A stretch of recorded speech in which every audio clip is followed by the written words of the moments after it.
Welcome and welcome back to my channel. आज हम देखने वाले द्रव्य गुण। ठीक है, उसमें पहला चैप्टर द्रव्य गुण शास्त्र।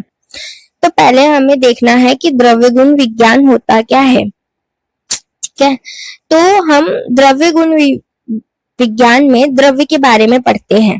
ठीक है, द्रव्य के गुण, कर्म, उसके विविध प्रयोग, मतलब हम कहाँ पे यूज कर सकते हैं, लेखन कर्म के लिए, ब्रोहनम कर्म के लिए, कौन से दोष के लिए, कौन से धातु की विषमता के लिए, कौन सी बीमारी के लिए, ठीक है, ज्वर के लिए एंड ऑल, जिसके बारे में हम पढ़ते हैं।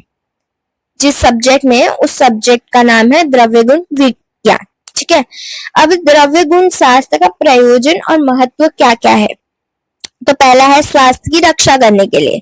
अब जैसे कि मनुष्य हो गए, उसको स्वस्थ रहने के लिए, उसकी पुष्टि और रक्षा के लिए कौन से हम आहार द्रव्य का इस्तेमाल कर सकते हैं।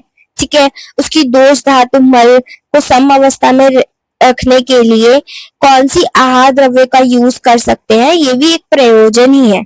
इसके अलावा अगर उसके शरीर में दोष धातु मल की वृद्धि या क्षय हो चुकी है, तो उस वैषम्य उत्पन्न होने से उसके अनेक विकारों की उत्पत्ति होती है। ठीक है, तो उस विकारों को हम कैसे सम अवस्था में लाएं और कौन सा द्रव्य का यूज करें, ये भी हम द्रव्य गुण में ही सीखते हैं। उसके बाद है कारण, मतलब द्रव्य का क्या साधन हो सकता है। साधन जैसे हम चिकित्सा चतुष्पाद में 4 चीजों के बारे में पढ़ते हैं। वैद्य के बारे में, मतलब जो करता है, औषध के बारे में, बहुगुणम के बारे में। तो ये सारी चीजें भी हम द्रव्य गुण से ही उसका प्रयोजन का देख सकते हैं। उसके बाद है युक्ति पूर्वक प्रयोग कैसे करें, जैसे काल की, मात्रा की, ठीक है, और उसके बाद वय क्या है, स्थिति कैसी है, ठीक है, पूर्व रूप एंड ऑल सब कुछ देख के उसका युक्ति पूर्वक, मतलब संप्राप्ति लगाना ही एक प्रयोजन होता है। ठीक है, उसके बाद सम्यक प्रयोग का महत्व क्या है, जिस प्रकार से हम यूज करते हैं बहुत सारे द्रव्य एक साथ, हम लोग यूज करके बहुत सारी चिकित्सा करते हैं, ठीक करते हैं चीजों को, तो वो भी एक चीज कर सकते हैं। ठीक है, तो वो भी एक सम्यक प्रयोग और महत्वपूर्ण के लिए यूज किया जाता है। फिर द्रव्य गुण के महत्व पर आयुर्वेद। अगर हम द्रव्य गुण के महत्व या आयुर्वेद की परिभाषा के बारे में देखें, तो इसका जो सूत्र स्थान अध्याय 50 में चरक के बताया गया है। ठीक है, उसके बाद हम विभाग देखते हैं, तो मतलब प्रयोजन के हिसाब से कैसे हम इसका विभाजन किए हैं। तो द्रव्य गुण विज्ञान 2 में है, मौलिक सिद्धांत, द्रव्य विज्ञान। मौलिक सिद्धांत में हम बेसिक कॉन्सेप्ट्स पढ़ते हैं, जैसे इसका वीर्य क्या है, विपाक क्या है, प्रभाव क्या है, ठीक है, इसके बारे में हम पढ़ते हैं। ठीक है, द्रव्य विज्ञान में हम ड्रग्स के बारे में पढ़ते हैं, जैसे कि मंडुकपन्नी हो गया, ठीक है, पिपली हो गया, चित्रक हो गया, इसके बारे में। तो इसमें भी क्लासिफिकेशन में 3 है। नाम रूप विज्ञान। नाम रूप विज्ञान मतलब क्या, तो इसका morphological characters, anatomical characters, habitual characters, जिसके बारे में हम पढ़ते हैं, वो है नाम रूप विज्ञान।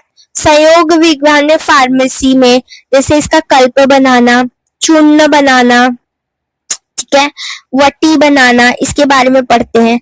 योग विज्ञान मतलब एडमिनिस्ट्रेशन कैसे कर सकते हैं। ठीक है, एडमिनिस्ट्रेशन जो योग विज्ञान है वो भी फर्दर 2 में है। गुण के बेसिस पे, गुण कर्म के ज्ञान के बेसिस पे, जो कि फार्मेकोलॉजी, फार्मेकोडायनामिक्स। फिर है प्रयोग विज्ञान, मतलब थेरेपेटिक्स इफेक्ट्स के बेसिस पे। तो हम आगे फर्दर देखते हैं। तो मौलिक सिद्धांत हमें पता है, रस, वीर, विपाक के बारे में जिसका हम पढ़ते हैं, वो मौलिक सिद्धांत हो गया। फिर द्रव्य गुण विज्ञान में वनस्पति, जैसे उत्पत्ति भेद से जांगम या खनिज कैसे उत्पन्न हुआ है, ठीक है, उसमें भी हम देखते हैं। नाम रूप विज्ञान, उसका कुल नेम क्या है, नाम क्या है, जाति क्या है, मॉर्फोलॉजिकल, बाह्य स्वरूप, अभ्यंतर स्वरूप, इंटरनल के बारे में पढ़ना। उसके बाद उत्पत्ति स्थान, हैबिचुअल, ठीक है, हैबिटल क्या है, इसका संगठन केमिकल कंपोजिशन क्या है इसके बारे में हम कहाँ पे पढ़ते हैं, नाम रूप विज्ञान में। उसके बाद सहयोग विभाग में जैसे भेषज निर्माण के लिए बहुत सारी प्रक्रियाओं में कैसे यूज करते हैं, विविध कल्पनाओं में इसके बारे में हम जो पढ़ते हैं, औषधि निर्माण के बारे में जो पढ़ते हैं ये ठीक है। उसके बाद हम पढ़ते हैं योग विज्ञान, द्रव्य की मात्रा, काल तथा प्रयोग मार्ग में कैसे इस्तेमाल करते हैं वो योग विज्ञान में देखते हैं।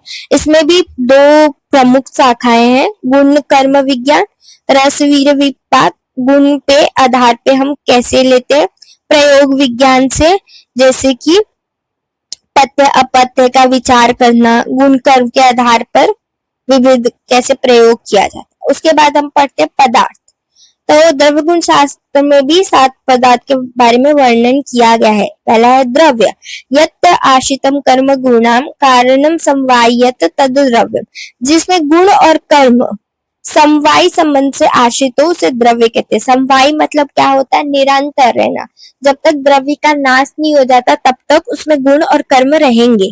फिर गुण क्या है, प्रॉपर्टी, क्वालिटी, किस क्वालिटी पे काम करता है, जैसे शीत हो गया, उष्ण हो गया, स्निग्ध है, रुक्ष है। समवाय तो निशिष्ट कारणम गुणम, ठीक है, जो हमेशा समवाय संबंध से रहे और जो निशिष्ट और निष्क्रिय होते हैं उन्हें गुण कहते हैं। रस क्या होता है, जिससे हमें टेस्ट का पता चलता है, रस आस्वादित इति रस, जैसे मधुर हो गया, अम्ल, लवण, कटु, तिक्त, कषाय। उसके बाद अगर हम विपाक के बारे में पढ़ेंगे तो विपाक मतलब जैसे स्टमक हो गया, इंटेस्टाइन हो गया, डिफरेंट स्टेजेस पे जो हमने आहार का ग्रहण किया उसका पाक कैसा हो रहा है, विशिष्ट पाक क्या हो रहा है, उसे ही हम विपाक कहते हैं। तो ये होता है अम्ल, मधुर और कटु, ठीक है। वीर्य मतलब पोटेंसी डायनेमिक्स, उसकी पोटेंसी क्या है, जैसे स्निग्ध है, रुक्ष है, शीत है, उष्ण है, बॉडी में शीतता करेगा या उष्णता करेगा, स्निग्धता करेगा या रुक्षता करेगा, गुरु करेगा बॉडी को या लघु करेगा, मंद करेगा, तीक्ष्ण करेगा, मतलब जिसके द्वारा जो कर्म होती है उसे वीर्य कहते हैं। उसके बाद प्रभाव क्या, स्पेसिफिक एक्शन, बॉडी में ये लेखन कर रहा है, जैसे दंती का रेचन कर्म होता है, शंख पुष्पी का मेध कर्म होता है, मतलब जो रस वीर विपाक भी समान होते हैं और जो विशिष्ट कर्म हमें दिखाई देता है उसे ही प्रभाव करते हैं। फिर कर्म क्या हो गया, जिसके वजह से बॉडी में एक्शन हो, ठीक है, एक्शन मतलब जैसे वमन हो, विरेचन हो, भ्रूणम हो, लंघन हो, संशोधन हो, ग्राही हो, ये सारे जो कर्म होते हैं ये इसको ही हम कर्म बोलते हैं। जो सहयोग, बॉडी में सहयोग करे, मतलब एक साथ मिलके, और जो बॉडी में विभाग से जो कारण हो वही आश्रित होता है कर्म जो होता है, ठीक है। क्रिया कर्म करने वाला, जो क्रिया की कर्म करने वाला उसी को हम कर्म बोलते हैं।